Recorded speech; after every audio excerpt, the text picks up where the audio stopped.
안녕하세요. 피로를 풀어드리는 약사 허카스입니다. 한 주 동안 잘 계셨습니까?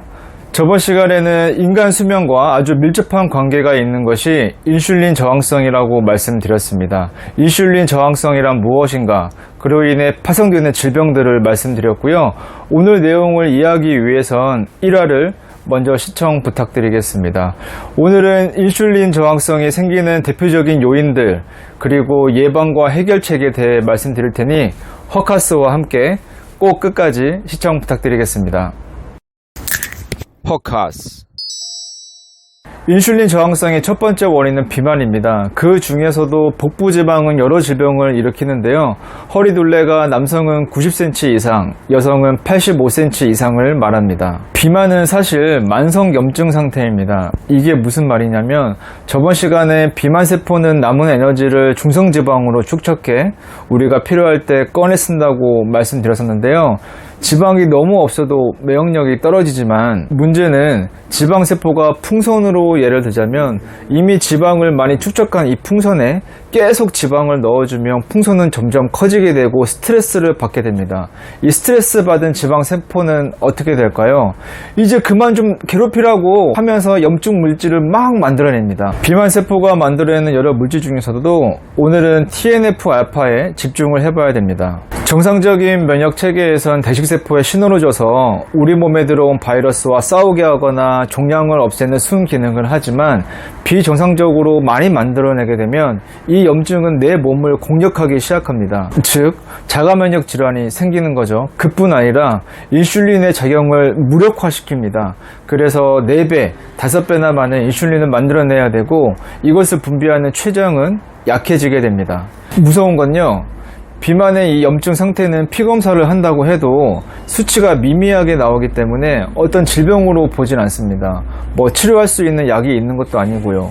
그러나 방법이 있습니다. 뒷부분에 다시 다루기로 하고요. TNF-알파는 인슐린의 작용을 무력화시킬 뿐만 아니라 뭘 일으킨다고 했죠? 자가면역 질환을 일으킨다고 했죠. 그래서 이 TNF-알파 억제제는 류마티스 관절염이나 크론병 같은 질병의 치료제로 쓰이기도 합니다. 과한 탄수화물 섭취는 결국은 인슐린 저항성의 원인이 될 수밖에 없습니다. 포도당이 넘쳐나 쌓이게 되니까요. 요즘 우리 생활은 어떤가요? 핸드폰 까딱만 하면 집 앞으로 맛있는 고탄수화물, 고지방 음식이 배달이 됩니다. 즉 어렵지 않게 배를 불릴 수가 있습니다. 그런데 여러분, 저희가 잘 먹고 잘 산 지가 그렇게 오래되지 않았습니다. 인류의 역사는 몇백만 년 전이지만 멀리 갈 필요 없이 100년만 들어가 볼게요. 1920년대라고 생각하면 그때는 먹을 게 없어서 잘 먹어야지, 있을 때 많이 먹어놔야지 건강 유지를 할 수 있었다면 지금은 오히려 넘쳐나서 질병을 일으킵니다. 중요한 말씀 드릴게요. 가려 먹고 적게 먹어야 됩니다. 다시 한번 말씀드릴게요. 가려 먹고 적게 먹어야지 우리가 건강하게 오래 살 수 있다는 것을 꼭 기억해 주시고요. 적절한 탄수화물 관리가 꼭 필요합니다. 여러분은 과당이란 말 들어보셨습니까?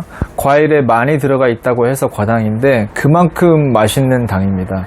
이 과당은요, 저희가 사 먹는 거의 모든 음식에 들어가 있습니다. 빵, 과자, 아이스크림, 음료수, 요리, 커피 등등 말이죠. 이게 안 들어가면 제품을 만들 수가 없습니다. 왜냐면 맛있거든요. 인간은 단 걸 좋아하게끔 만들어져 있습니다. 왜냐면 에너지 전환이 빨라서 생존에 유리하다는 걸 본능적으로 압니다. 그리고 뇌에서는 뭐가 나오죠? 도파민이 나와서 스트레스가 풀리고 기분이 좋아지기 때문에 계속 단 걸 찾습니다. 근데 문제는요, 이 과당은 인슐린 저항성을 금방 만들어 버립니다. 그리고 포도당보다 몇십 배나 불안정하기 때문에 활性산소를 만들어 다른 세포를 파괴하고 염증을 금방 만들어 버립니다. 이 변화는 성인은 겉으로 잘 관찰이 안 될지 모르지만 아이들에게는 금방 관찰이 됩니다. 단 거를 먹는 순간부터 이 이쁜 오동통한 살이 아니라 안 이쁘게 살이 찝니다. 이 지방의 형태가 안 이쁘다는 말입니다. 그리고 열이 많아져 땀을 많이 나게 되고 수면의 질이 떨어지는 악순환이 시작되고요. 그래서 아이 엄마에게 단 거를 좀 많이 줄여보세요 라고 말씀드리면 그때부터 개선점이 보이기 시작합니다. 아이고 어른이고 과당, 설탕 꼭 줄이셔야 됩니다. 스트레스에 관한 호르몬 변화는 우울감, 불안감 편에서 한번 다룬 적이 있습니다. 일시적인 스트레스는 오히려 살아가는 데 도움이 되지만 장기적으로 지속되는 게 문제다라고 말씀드렸었고요. 수면과 스트레스는 혈당을 올리고 이 올라간 혈당은 유지되기 때문에 인슐린 저항성을 일으킵니다. 그 외에도 술, 담배, 운동 부족 등이 인슐린 저항성의 중요한 요인이라고 말할 수 있습니다. 포커스. 비만과 인슐린 저항성의 관계는 앞서 말씀드렸습니다. 그럼 어떻게 해야 될까요? 다이어트죠. 음식을 가려 먹고 적게 먹어서 이 지방세포라는 방을 조금 비워둬야 됩니다. 실제로 체중 감량을 하면 인슐린 저항성이 많이 내려갑니다. 뿐만 아니라 혈압도 안정시킵니다. 그래서 첫 번째는 체중 감량하고 체중 관리를 꼭 하셔야 됩니다. 앞서 스트레스 받은 비만 세포는 TNF-알파라는 염증 물질을 만들어내고 이것이 저항성을 만든다라고 말씀드렸습니다. 그런데 여러분, 너무 다행인 건요, 이 TNF-알파를 무력화시키는 게 마이오카인이라는 물질입니다. 이 이름의 뜻은 근육에서 나오는 항염 물질이다 라고 생각하시면 되는데요. 가만히 있는 근육에서 만들어질까요? 주 3회 정도 근육이 피곤할 정도의 무게가 있는 운동을 해야 마이오카인이 만들어집니다. 이거 얼마나 좋습니까? 한쪽에서는 나쁜 물질을 만들어내지만 다른 한쪽에서는 그걸 차단할 수 있는 물질을 만들어낼 수 있으니까요. 공원을 걷거나 빠른 걸음으로 몇 바퀴 도는 건 죄송하지만 안 되고요. 근육이 저항을 느끼고 스트레스를 받을 만한 강도의 근육 운동을 하면 마이오카인이 뿜뿜 나옵니다. 몸짱 되라는 게 아닙니다. 너무 스트레스 받지 마시고요. 어느 정도 무게가 실리는 운동이어야 되고 가급적이면 전신 운동 골고루, 특히 복부, 하체가 중요합니다. 근육을 만들면 저항성은 바로 계산되고 오래 건강하게 사는데 열쇠는 근육에 있다는 걸 꼭 기억해 주시길 바랍니다.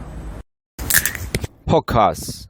자, 오늘은 인슐린 저항성이 생기는 요인들과 그거에 대한 해결책에 대해 말씀드렸는데요. 내일부터 갑작스럽게 뭔가를 변화시키려는 것보단 이 내용을 의식하면서 한번 지내보세요.